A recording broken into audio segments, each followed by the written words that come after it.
All right, and let me just point you to the next one you have to do, which you have a couple of weeks to do. The binary games are pretty easy and don't require anything other than a browser.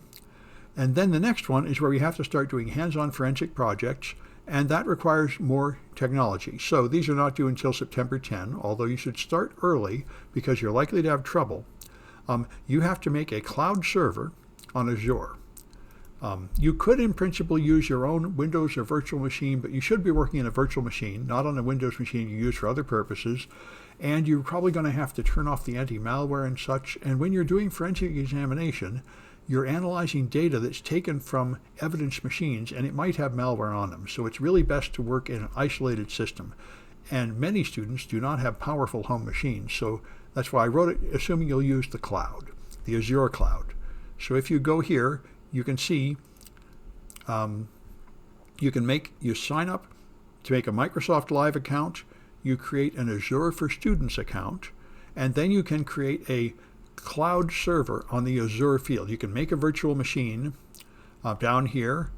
You have to make a relatively big one, use Windows Server 2019 for the operating system, and get a big one with 16 gigs of memory.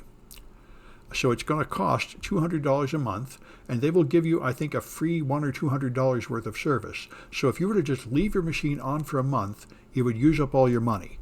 So you can't do that. What you have to do, when you create your machine, you'll see it here, you'll get its public IP address, and you'll stop it. Turn it on, use it, and when you're done, turn it off. Don't leave it on between sessions. That's the way to preserve your trial money. If you just leave it on for a week or two, your money will all be gone, and that'll be a problem.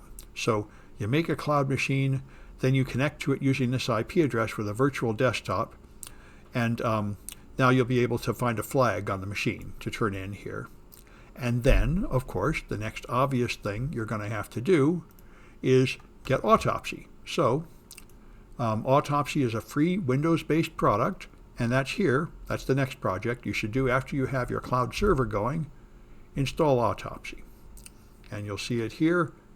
This link shows you how to install Autopsy, which is in fact extremely simple. You just download it, and then you go to single user installation, which is just what you think it would be. Run the installer and click yes, yes, yes. That's all you have to do.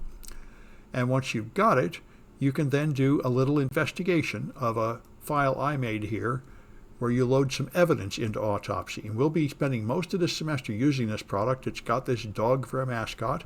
You create a case, and then once you create a case, you fill in like a name of the case and so on, and then you can import evidence, and you're going to get a disk image that you downloaded up here, this thing called F200. E01 is the expert witness format used by most forensic products. It's a convenient way to handle evidence.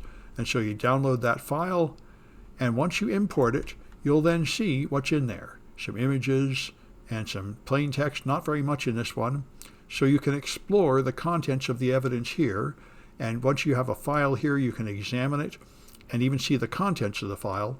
And if you hunt through these, you'll find a flag hidden in one of the files. So it gives you your first simple little project to get started with Autopsy, and I'll demonstrate this next time.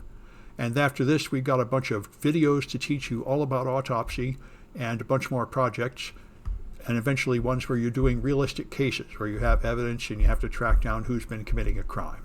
So that should get you started.